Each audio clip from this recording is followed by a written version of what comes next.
Olá, galerinha do nono ano. Estamos de volta para mais uma aula de Geografia. Eu sou o professor Ilbson do Nascimento, seu professor de Geografia, e eu vou prosseguir com as nossas atividades. Vamos verificar o que nós temos para a presente aula. Estamos na aula de número 24, onde nós iremos tratar da nossa revisão e avaliação, e é claro que a gente vai começar com o conteúdo da nossa aula de revisão.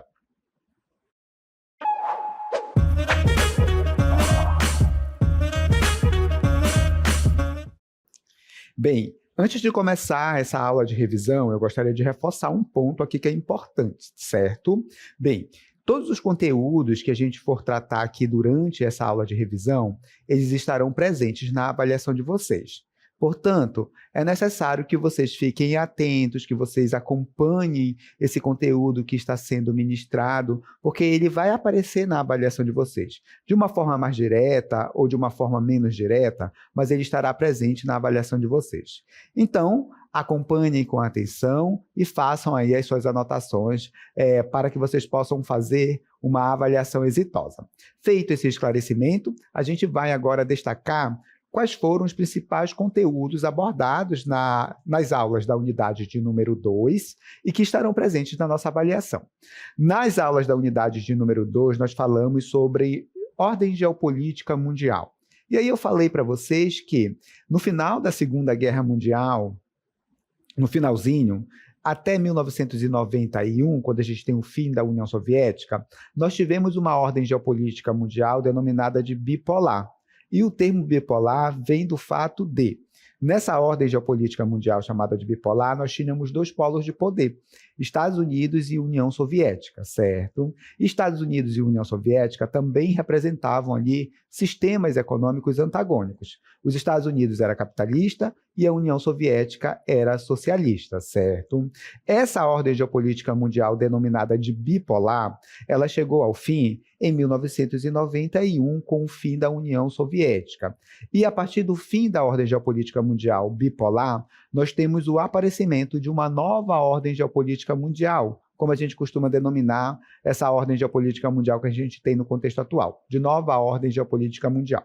Mas a gente pode também dizer que essa nova ordem geopolítica mundial, ela é unimultipolar. Une porque, do ponto de vista militar, os Estados Unidos se manteve ali como hegemônico, né, como dominante, e do ponto de vista econômico, nós temos diversos polos de poder econômico espalhados pelo mundo que rivalizam ali com os Estados Unidos. E quando essa nova ordem geopolítica mundial ela surge, a gente vai ter ali a redefinição da circulação de pessoas e de mercadorias, e é isso que a gente vai ver aqui neste momento. Acompanhe aqui comigo. Bem, quando essa nova ordem geopolítica mundial ela surge, nós vamos ter ali uma mudança nos fluxos de mercadorias, serviços, capitais, que se tornaram ainda mais intensos nesse contexto de uma nova ordem geopolítica mundial, certo? E nós temos também a integração, a incorporação dos países que antes eram socialistas para o modo de produção capitalistas. Então, os países que faziam parte do eixo soviético, né, que eram socialistas, acabaram mudando para o capitalismo com o fim dessa chamada ordem geopolítica mundial, chamada de bipolar, certo? Bem, é importante destacar também que dentro dessa ordem geopolítica mundial chamada de bipolar, a gente tem a Guerra Fria, né? Que foi esse confronto ali meio que velado entre União Soviética, né, e Estados Unidos, que nunca se confrontavam, diretamente, certo? Mas financiavam ali os conflitos regionais. Bem, dando continuidade, eu gostaria que vocês entendessem também que nessa nova ordem geopolítica mundial, nós temos o processo de aprofundamento da integração, né, da conexão econômica, social, cultural e da comunicação entre os países. E esse processo de integração econômica, social, cultural e na comunicação nós chamamos de globalização. E reforço para vocês mais uma vez o que é globalização. A gente pode entender globalização como sendo esse momento em que os lugares, em que as sociedades, as pessoas elas estão mais conectadas, certo? Então a globalização marca esse momento de maior conexão entre as pessoas, entre os lugares também. Essa maior conexão entre as pessoas e os lugares só foi possível graças ali à evolução dos meios de transporte e dos meios de comunicação também. Os meios de transporte, juntamente com os meios de comunicação, eles evoluíram bastante, em especial nos últimos 2, 3 séculos, né? Se a gente pegar, por exemplo, o meio de transporte mais utilizado para se deslocar de um continente a outro no século XVI, a gente tinha as caravelas, que viajavam ali na velocidade do vento, né, e das correntes marítimas que a gente tem. Hoje, na atualidade, né, a gente tem as aeronaves, né, o transporte aéreo, que consegue se deslocar a uma velocidade de mais de 800, 900 quilômetros por hora. Isso faz com que a gente tenha uma velocidade muito maior para se deslocar de um ponto até outro, de um continente até outro, por exemplo. Dessa forma, uma viagem, por exemplo, para a Europa, que demorava meses para acontecer, 2 meses, por exemplo, utilizando caravelas, de avião a gente consegue fazer, saindo, por exemplo, do Brasil em direção à Europa, no espaço de 8 horas. Isso depende, obviamente, da cidade de onde você vai partir, certo? As comunicações também evoluíram bastante, né? A gente se comunicava ali por cartas, né? E hoje a gente consegue se comunicar ali em tempo real. A gente acompanha as notícias no mundo em tempo real, né? A gente consegue falar com as pessoas do outro lado do mundo também em tempo real. E é isso que marca esse contexto de um mundo globalizado, né? E esse mundo globalizado vai fazer com que a gente tenha ali, turma, uma maior circulação de pessoas e também de mercadorias, que marca também essa nova ordem geopolítica mundial. Dando continuidade, a gente observa que a partir dessa nova ordem geopolítica mundial, o mundo todo ele passou a consumir produtos das mesmas marcas, basicamente. O que isso quer dizer, professor? Que, na atualidade, a gente consome basicamente as mesmas coisas. A gente quer o mesmo tênis, a gente quer o mesmo aparelho de celular, a gente quer o mesmo carro, né? Então, tem ali os produtos que a gente deseja. O exemplo, a Apple lança eu acho que está no 17, iPhone 17. Todo mundo vai correr ali para tentar comprar, e se não consegue comprar, deseja a mercadoria, certo? Isso cria uma cultura global, né? Padroniza o consumo de uma forma geral. E aí, turma, a gente tem ali os Estados Unidos, né, surgindo como uma grande superpotência econômica no pós-Segunda Guerra Mundial, em especial, tanto econômica como militar. E nesse contexto dos Estados Unidos, enquanto potência econômica e militar, é justamente ele que vai definir quais são esses produtos que a gente vai desejar, né? Quais são esses produtos, essas mercadorias que a gente vai consumir. Então, como consequência dessa hegemonia militar, né, dessa importância econômica dos Estados Unidos, que é a maior economia do mundo, eles difundiram ali o seu modo de vida, né, o modo de vida estadunidense, a partir, em especial, desse marketing em âmbito global, né? Então, hoje, o que a gente deseja, né, as coisas que a gente quer consumir, basicamente, vem ali também muito do modo de vida americano, né? Do chamado American Way of Life, né? Modo de vida americano ou estilo de vida americano, que determina, basicamente, dentro dessa cultura global, aquilo que a gente deseja, aquilo que a gente sonha em consumir. Isso vem dessa importância, em especial econômica, que os Estados Unidos têm em relação ao mundo, certo? Mesmo que a gente não tenha acesso aos produtos, em especial as nações mais pobres, por exemplo, né, nem todo mundo consegue comprar um iPhone, né? Mas a gente sofre essa influência estadunidense de outras formas, através, por exemplo, das músicas, através do cinema, que levam também para todo mundo esse estilo de vida americano que determinou ali essas questões de como seriam, né, esse padrão de consumo em escala global, certo? Bem, durante as aulas da unidade de número 2, nós falamos também sobre a mundialização da economia, né?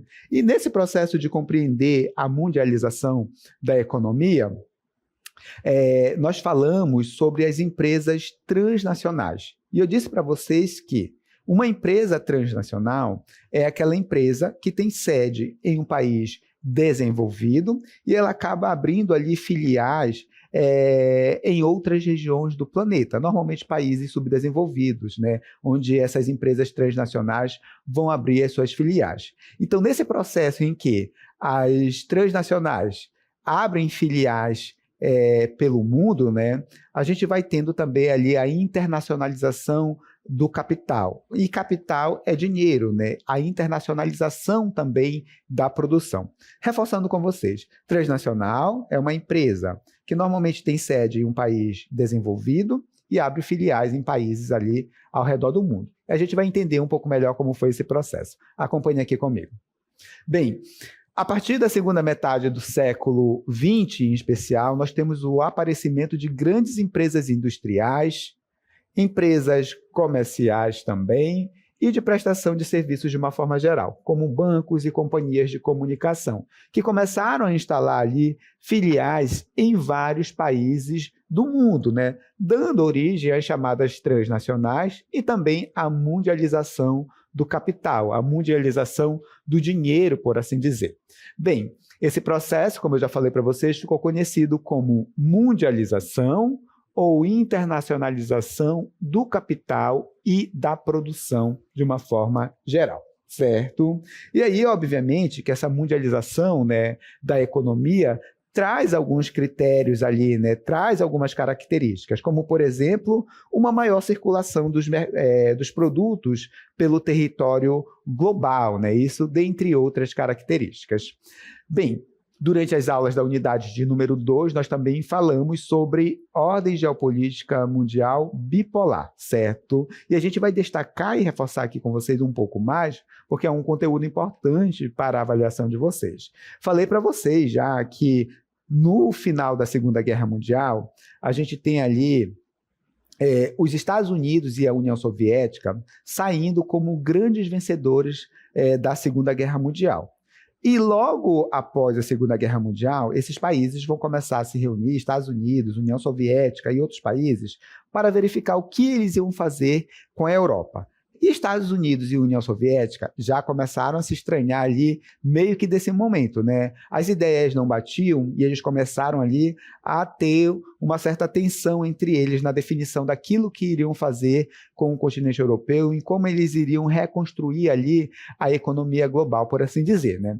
E, obviamente, isso deu origem ali a uma tensão muito grande entre esses dois países. E é a partir daí que surge o que nós chamamos de mundo bipolar, né? A gente vai ter os Estados Unidos tomando uma posição, a União Soviética tomando uma posição oposta aos Estados Unidos, e começa uma ordem geopolítica mundial chamada de bipolar, com dois polos de poder, Estados Unidos e União Soviética, Estados Unidos capitalista, União Soviética socialista, né? E eles vão disputar essa hegemonia, o controle do espaço mundial, durante todo esse período que foi conhecido como Guerra Fria, que vai do finalzinho da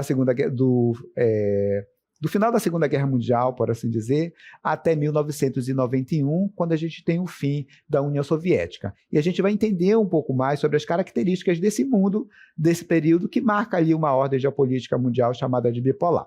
Acompanhe aqui. Olha, a Guerra Fria, que foi o que delineou essa ordem geopolítica mundial chamada de bipolar, né? Tinha ali o contexto na Guerra Fria, tinha esse nome por conta dessas superpotências, né, Estados Unidos e União Soviética, nunca se enfrentarem de uma forma direta. Por isso o termo ficou Guerra Fria. Nessa ordem bipolar, a gente tem o antagonismo entre o mundo capitalista, liderado pelos Estados Unidos, e o mundo socialista, liderado pela União Soviética. Tornaram-se ali muito mais intensas as tensões entre essas duas superpotências, em razão, em especial, do fortalecimento da União Soviética. A União Soviética cresceu muito no pós-Segunda Guerra Mundial, né? Então, começou a ganhar força, começou a expandir a sua área de influência no continente europeu e também ao redor do mundo. E isso acendeu ali uma lanterna para os Estados Unidos, né? Que começou a se preocupar com essa ampliação da área de influência soviética. E aí, obviamente, eles vão tentar conter esse avanço soviético, porque eles viram esse crescimento, né, da área de ampliação da área de de ampliação, perdão, da área de influência da União Soviética como uma ameaça à sobrevivência do chamado mundo ocidental, do mundo capitalista, liderado ali pelos Estados Unidos. E aí os Estados Unidos vão, obviamente, fazer um esforço ali para conter esse avanço da área de influência dos soviéticos de uma forma geral. De que forma, professor? Olha, através de algumas ações, de algumas políticas que os Estados Unidos criou. Um exemplo, a chamada doutrina Truman, né? Que foi feita pelo presidente Truman no ano de 1947, né, quando a gente tem o início dessa chamada política Truman para conter a expansão socialista, não só na Europa, mas em todo o planeta. E de que forma eles pretendiam fazer isso? Olha só.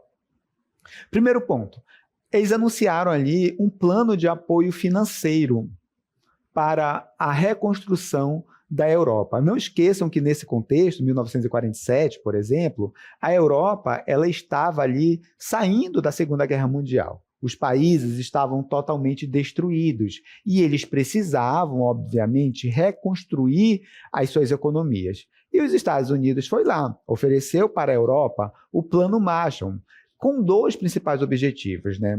Nada é de graça nesse mundo. E qual era a ideia dos Estados Unidos? Garantir ali a sua área de influência na parte ocidental da Europa.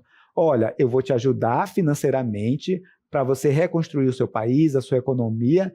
Em contrapartida, você vai permanecer do meu lado e não vai para o lado soviético. Então, basicamente, era essa a ideia dos Estados Unidos, certo? Além disso, para os Estados Unidos continuarem crescendo, se desenvolvendo do ponto de vista econômico, eles precisavam reorganizar a economia capitalista mundial para que eles garantissem ali o seu desenvolvimento, o seu crescimento. Então, eles precisavam ali também ajudar a Europa a se reerguer para manter o seu crescimento econômico, certo?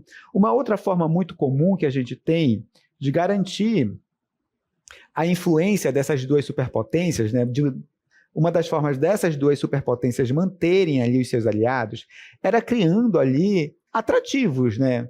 Por exemplo, os Estados Unidos criou a OTAN, que é uma aliança militar, e a União Soviética criou o Pacto de Varsóvia. E era sempre assim, tá?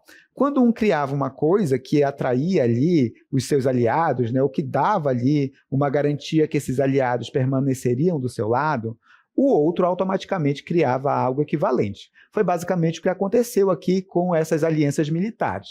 Os Estados Unidos criou a OTAN e, na sequência, a União Soviética criou o Pacto de Varsóvia. A gente vai entender melhor o que foram ali essas alianças militares. Durante a Guerra Fria, os Estados Unidos e a União Soviética procuraram ali formar isoladamente, né, algumas alianças militares. Os Estados Unidos, a OTAN, a União Soviética, o Pacto de Varsóvia.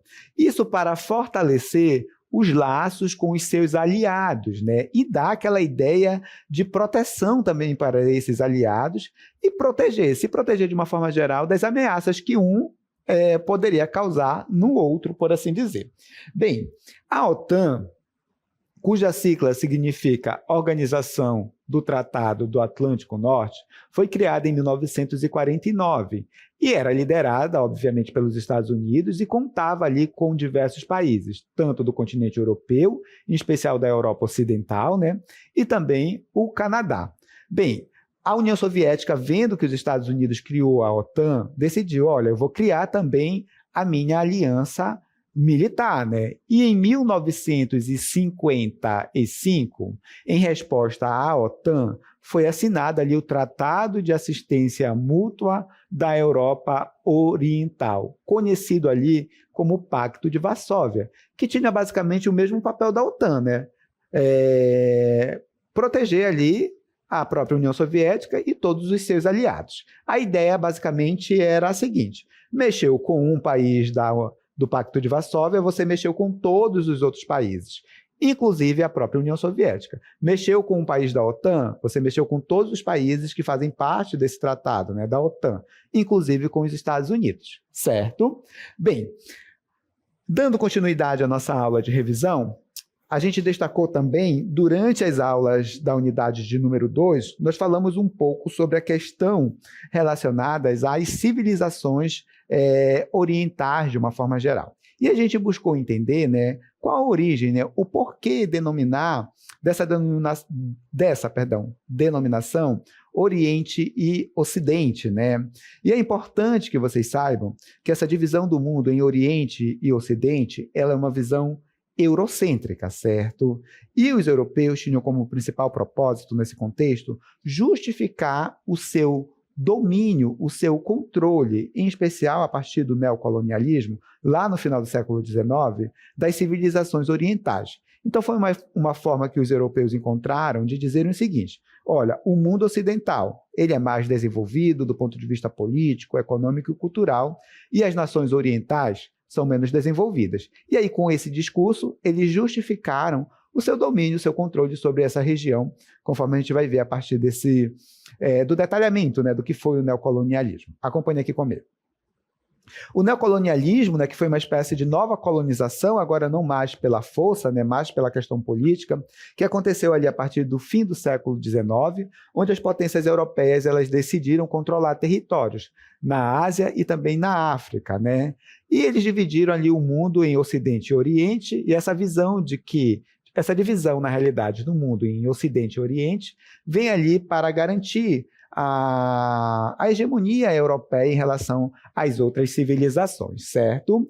Bem, falando em civilizações, eu gostaria de destacar para vocês, né, o conceito, o que é civilização, para a gente entender um pouco sobre as características, né, das civilizações orientais que a gente vai destacar aqui. Então, neste momento, eu gostaria que vocês observassem qual o conceito de civilização, né? Como a gente pode definir uma civilização. Acompanhe aqui comigo. Bem, as civilizações, de uma forma geral, elas são complexos sistemas sociais, políticos, econômicos, culturais, que surgem ali quando uma sociedade atinge um alto grau de desenvolvimento em áreas diversas, né? É importante a gente ter o entendimento que cada civilização ela é única e pode ali exibir uma grande variedade de características, né, distintas. Temos aqui algumas características que são comuns a essas civilizações, embora elas sejam únicas e diferentes, né, em alguns aspectos, mas temos aspectos que são mais gerais, comuns nas civilizações de uma forma geral. Entre eles estão organização política e social complexa, desenvolvimento econômico avançado, crescimento urbano, arquitetura monumental. Olha a civilização egípcia que construiu ali as pirâmides, desenvolvimento cultural e intelectual, sistema de crença e religião organizadas e interação e influência cultural.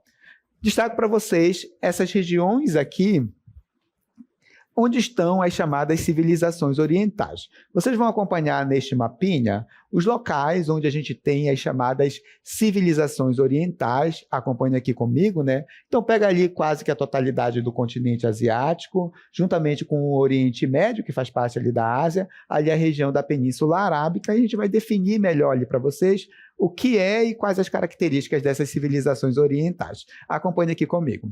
Bem, é importante que vocês compreendam que as civilizações orientais elas são extremamente diversas e abrange ali uma vasta região geográfica que inclui o leste da Ásia, o sul da Ásia, o sudeste da Ásia e o Oriente Médio. Destaco também para vocês algumas características dessas civilizações orientais, como, por exemplo, história antiga, né, e cultura rica. São civilizações milenares, diversidade étnica e cultural, grande desenvolvimento tecnológico, científico, filosófico e religiões diversas, fortes tradições culturais e organização social complexa. Durante também as aulas de número 2, nós falamos sobre as civilizações africanas de uma forma geral. Em especial, as civilizações negro-africanas, que ficam na porção mais ao sul do continente africano, e eu vou destacar para vocês algumas características dessas civilizações negro-africanas. Acompanhe aqui comigo. Bem, o continente africano ele é um território extenso, né? É o terceiro maior continente do mundo, atrás da Ásia e da América. Apresenta grande diversidade do ponto de vista étnico, cultural, além, obviamente, das particularidades físicas, né? Este aspecto físico, por exemplo, proporciona, a divisão do continente africano. É o caso do deserto do Saara, que divide o continente africano em África mediterrânea, que é aquela África mais ao norte, né? E a África subsaariana, que está na porção sul do continente africano, que está mais ao sul, onde vive a maior parte da população negro-africana, certo?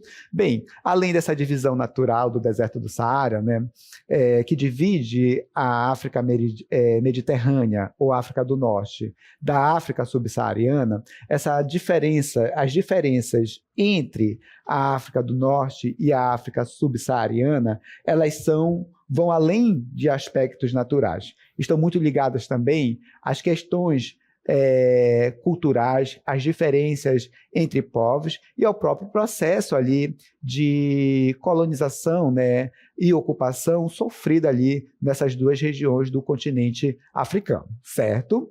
Bem, com isso a gente vai finalizando o conteúdo da nossa aula de revisão.